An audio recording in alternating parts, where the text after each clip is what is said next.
الليلة حنقلب سباكين بمعنى الكلمة. في الفيديو ده حنتعلم مع بعض كيف نعمل سيستم بتاع تغيير موية سهل جدا وبسيط جدا وبأقل التكاليف، اللي هو ده وده. وصدقوني الحاجة دي بعد ما تعملوها حتريحكم جدا وحتغيروا موية مرتين في الأسبوع ما مرة واحدة، من كتر ما الحاجة دي حلوة. أنا عامر محمود، محارب سرطان، ودي أحواض عامر.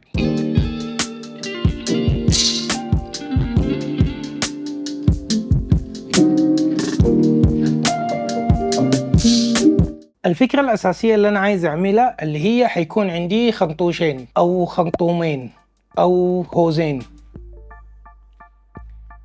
يا جماعة ده بالسوداني اسمه خرطوش. حيكون عندي خرطوش قاعد منفصل، ده أنا بملى بيه الموية، وخرطوش تاني أنا بطلع بيه الموية من الحوض. الحاجة دي مفيدة للناس اللي بيكون عندها أحواض كثيرة. يعني أنا مثلا مصدر الموية عندي وانتو بكرام الحمام، أنا كل ما أمشي أفضي بمشي الحمام أشفط موية أطلع أسحب من الحوض، وبعدين لما أخلص أشيل الخرطوش أغسله، وبعدين أرجع تاني أركب الخرطوش وانتو بكرامة أمشي الحمام مرة تانية أفتح الموية واستناه لما تملى. فعشان أنا أختصر الفيلم الهندي الطويل ده كله هعمل الحاجة دي اللي هي حيكون عندي التحكم بالموية من هنا من عندي. فخلاص فضيت الموية من الحوض، عاوز أملاه بفتح بملى، خلصت بقفل بمشي الحوض اللي بعديه. بيني وبينكم الحاجة دي انتوا لسه ما عارفينها، أنا عندي حاليا 14 حوض، فصعب العملية دي. يعني المجهود الواحد بيستهلكه في الموضوع ده صعب جدا. وزي ما قلت في حلقة تغيير الموية وتنظيف الحوض انه انت لازم تسهل العملية دي على نفسك لأبعد درجة، انه خلي الموضوع بسيط عشان انت تعمله وانت مستمتع، ما تعمله وانت تعبان زي ما كنت بعمل انا. فلو سمحتوا اعملوا اللي بقوله، ما تعملوا اللي انا بعمله، لانه انا بعمل بلاوي سودا انتوا ما عايزين تعرفوها. يلا الفكرة بكل بساطة ان احنا هنعمل حاجة عاملة زي الهوك. دي الحاجة اللي انا عاوز ابدأ بيها. زي الهوك يتعلق هنا، وهنا عندنا ايوه ده الكنترول، شايفين من هنا وبيقفل، فده اللي حيتحكم لي في الموية. طيب انا هقوم اعمل قياسات غريبة، والله نفسي اعمل لكم زي اليوتيوبرز وعاينوا محتاجين كذا من كذا ومحتاجين كذا من كذا، لكن انا اصلا ما عارف انا قاعد اعمل شنو، فامشوا معي واحدة بواحدة وسجلوا. في البداية نلبس جلوفزات لانه انا ما مستعد انه انا اقطع جلدي.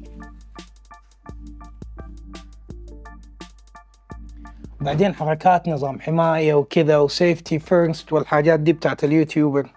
طيب الحاجة اللي انا عارفها انه احنا محتاجين نوصل القطعة دي قطعة بتاعت PVC بتلقاها في المحلات بتاعت السباكة. من هنا بتجي دوارة، ومن الاتجاه الثاني ممكن تنكب بالطريقة دي. ايوه تنكب بالطريقة دي وتلصقها بالغيرة. فدي ممكن نركبها اول شيء، ومن هنا حنركب الخرطوش. قبل ما نركبها نعمل شريط الموية عشان ما يكون في اي تسريب.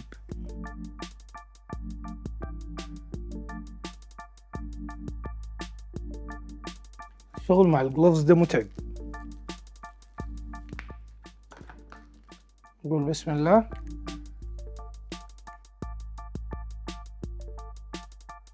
كده المرحلة الأولى خلصت. PVC عشان تقصه ممكن تجيب مثلا سكينة حادة أو منشار، لكن اللي لقيت دي صوت مزعج. دي قطاعة بتاعت PVC. نبدأ من هنا.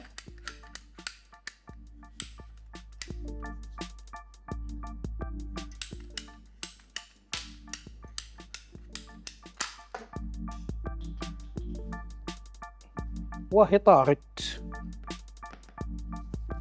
لكن ده بقى ما مستقيم.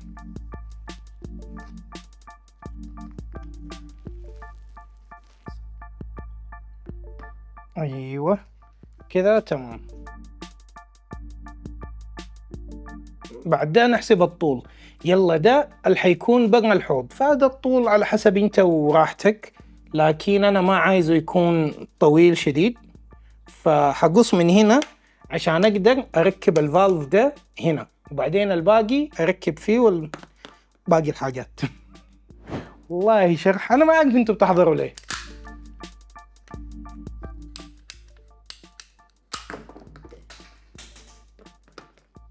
الله، طبعا ما حنبدأ نلصق أي شيء لما نخلص. طبعا ديل كلهم جبتهم نص بوصة، فكذا عندنا الكنترول بقى جاهز. بعد ده دي طارت، نقول بسم الله.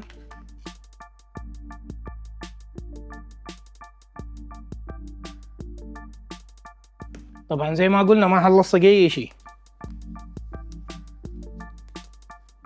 ده حاليا كده الشكل الخارجي. حنركب الكوع اللي هو 90 درجة، نتأكد انه هو مستقيم.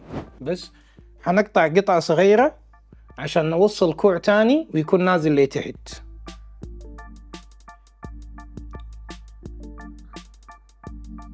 انا دي ما عايزة تكون طويلة، عايز الفرق ما بين الكوع ده والكوع التاني مجرد سنتي واحد او حاجة زي دي، اللي هي حاجة اتخن حوض عندي سنتي، ممكن اعملها سنتي ونص للمستقبل لو حجيب احواض اكبر ان شاء الله يا رب. لكن ممكن عشان اعرف اعمل المقاس عشان اشوف بالضبط هو كم. طيب دي بالضبط سنتي ونص. طيب سنتي ونص هنا وسنتي ونص الفراغ اللي بيناتهم وسنتي ونص، دي حتكون 4 سنتي ونص. فحطها على الأساس ده.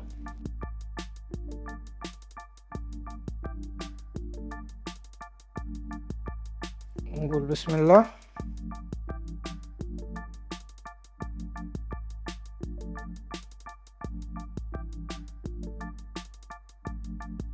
لا كويس ان انا جبت واحدة زيادة من دي عشان كل مرة اعدل في البتاع ده. اكشلي دي ما زيادة، دي هحتاجها بعدين عشان مصدر الموية.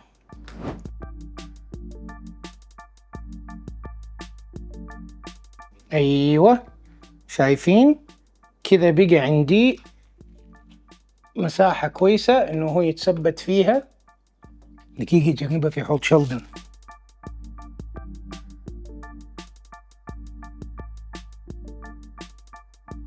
بعد ده محتاجين النازل في الاخر عشان الضخ بتاع الموية ما يكون قوي. جبت تي على اساس النازل الموية حتطلع بدل ما تنزل بشكل عمودي حتطلع يمين ويسار. احنا عارفين انه الموية لما تنزل بشكل عمودي مع اندفاع القوي بتقوم بتحرك التربة. يعني مثلا لو عندك نباتات، النباتات ممكن تطلع من مكانها، فهنا انت بتخلي الفلو يتوزع يمين ويسار، فإذا ما حتأثر على التربة بشكل كبير. فدي بس الفائدة الوحيدة منها. صراحة ما عارف أعمل المقاس على شنو، على أصغر حوض عندي. يعني مثلا في الشالو تانك هنا المفروض دي يبقى طوله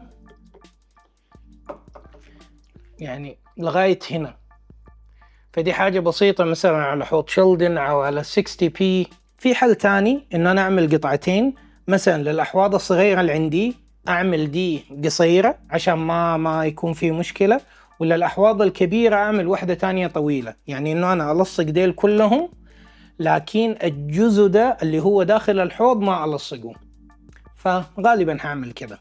كمان أنا حاسس إنه الجزء ده طويل بالذات لمزرعة الجابيز اللي لسه ما شفتوها. في مزرعة بتاعت جابيز هنا الأحواض واطية، فلو بقى كده صعب إنه أنا أملى الموية، فحقصر ده شوية. دقيقة، أنت ليه هسي ما عملت سبسكرايب ولا عملت لايك ولا عملت شير؟ تعمل في شنو أنت؟ أعمل اشتراك وأعمل لايك وانشر الحلقة ما بين أصحابك اللي بيربوا سمك، وما تنسى جرس التنبيهات عشان أول ما أنزل حلقة جديدة يجيك إشعار وتمشي تشوف الحلقة على طول. شكرا. تقريبا ده الشكل النهائي طلع معاي. الموية بتطلع من هنا، ده بيكون معلق على الرم بتاع القزاز وده بيطلع. نجرب الطول. بصراحة الطول ممتاز، فده أنا هعتمده.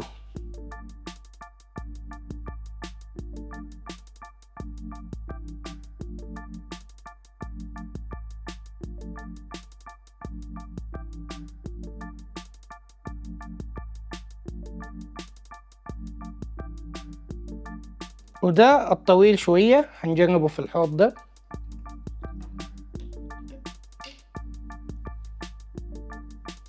ممتاز، طلع 100. حاليا شكل الجهاز بقى واضح زي ما شايفين، ويلا حاليا نبدأ نلصق. طيب ديل أنا قلت حلصقهم كذا وكذا بدون ما ألصقهم هنا، لكن ديل كلهم حلصقهم مع بعض. طبعا الغيرة بتاع إن شاء الله يفتح. أوه ده بيفتح. دقيقة شوف زول يفتحوا لي. طبعا فتحت يوتيوب عشان أعرف كيف بتتفتح، قالوا بالمفك.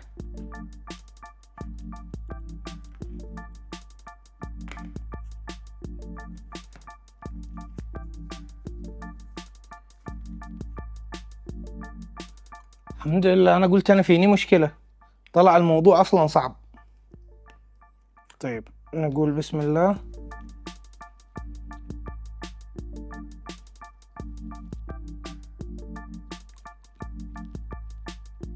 وليه ما سائل؟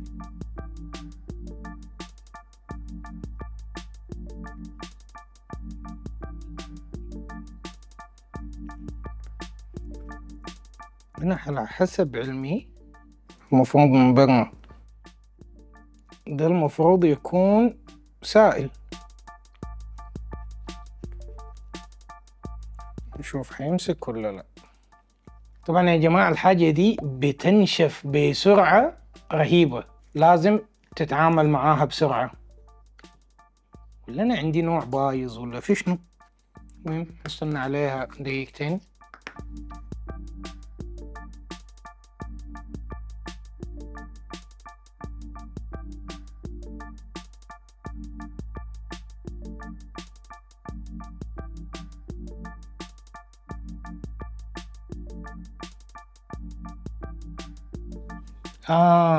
ده ما النوع اللي بينشف سريع، فدي حاجة كويسة.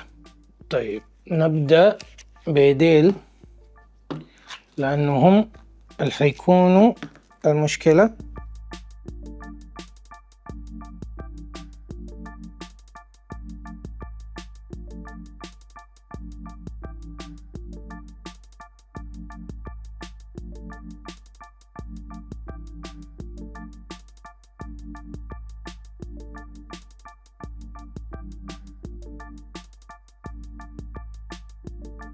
يلا أهم شي نتأكد إنه ده يكون مستقيم عشان ما يعمل لي أي مشكلة بعدين يكون ما ثابت.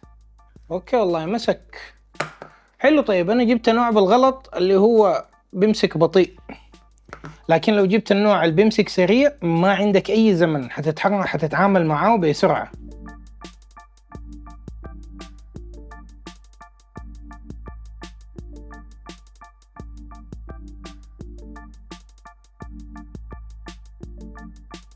نخلي ديل ينشفوا. حنجي للجزء تحت.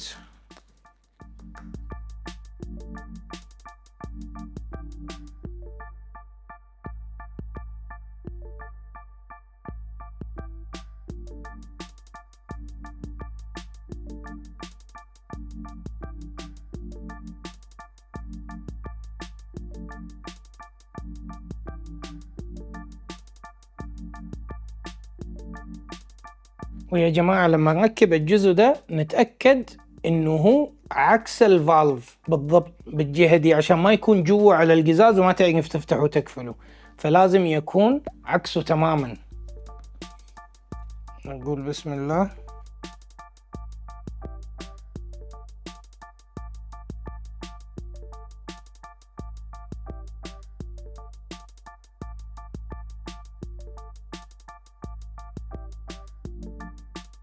ايوه كذا الشكل بقى كامل. حخليه شوية ينشف. ويا ريت الناس اللي بتفهم في السباكة هل الحاجة اللي أنا استخدمتها دي صح ولا غلط؟ أنا ما عارف، أول مرة أشوفه. أنا بعرفه بالشكل السائل، لكن بالشكل اللزج الجلدة ما جربته، لكن شغال. سمنت. أنا للضمان جبت قفيص، ما أعرف اسمه شنو. المهم حنوصل الخرطوش هنا،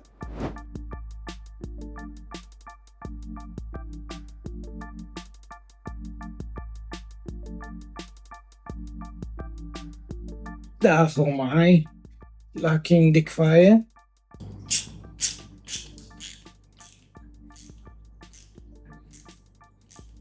يلا كده حنتأكد إنه الخرطوش ما حيطلع من مكانه وحيكون ثابت. بعد ده بتقطع الخرطوش على الطول المناسب معاك. يعني أنا مثلا حاسبها على أبعد حوض من مصدر الموية، حشوف المساحة كم. طبعا حزيد شوية لأنه ما معروف لي قدام، أنت ممكن تزيد أحواض أو حاجة زي دي. وايضا في كونكترات، يعني لو الخرطوش بقى ليك قصير وللمستقبل انت عاوز تعمل حاجة تانية، في كونكترات بتاعت خراطيش ممكن تلقاها كمان في محلات السباكة. طبعا عرفت الطول المناسب معاي وقصيت على الاساس ده، اكيد طبعا زدته شوية. وزي ما عملنا قبل شوية حنركب القفيص، بعدين حندخل دي اللي حتتوصل مع مصدر الموية اللي هي وانتو بكرامة عندي في الحمام. كده تأكدنا، حنديها شريط موية ونجرب أول تجربة ونقول بسم الله ونبدأ تجربة الموية. طبعا ما في أي ليك، الحمد لله نشف كويس. هنشوف الموية.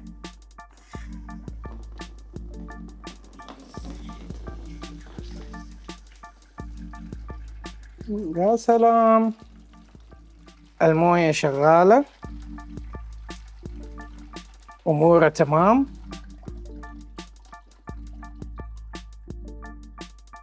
كده قفلناه. أخيرا حنرتاح من المشاوير، ماشي جاي ماشي جاي ماشي جاي. ودي بنغيرها، أركب الصغيرة.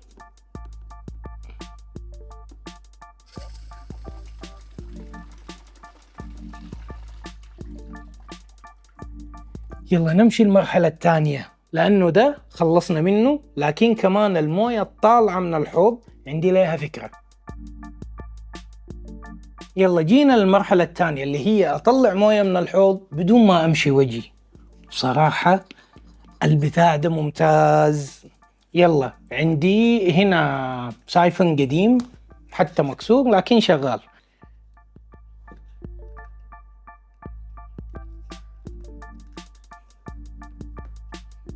وزي ما شايفين سايفون قديم، ركبت الأقراص بتاعه على الخرطوش، طبعا حسبته بنفس الطول اللي أنا عايزه. نجي للمرحلة اللي بعديها اللي هي دي، بدل ما كل شوية أمشي وأشفط وأرجع ولا أقفل لا، دي والسايفون حيبدأ على طول.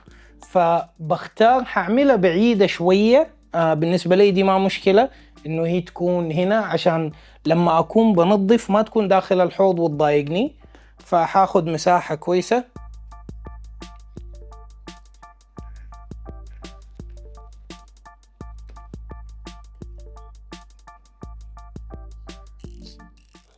نقفل عشان نعرف الاتجاه الصح بتاعه. بننفخ بكل بساطة. هنا دي ما بتطلع هواء، لكن دي بتطلع هواء، إذن دي في الاتجاه ده.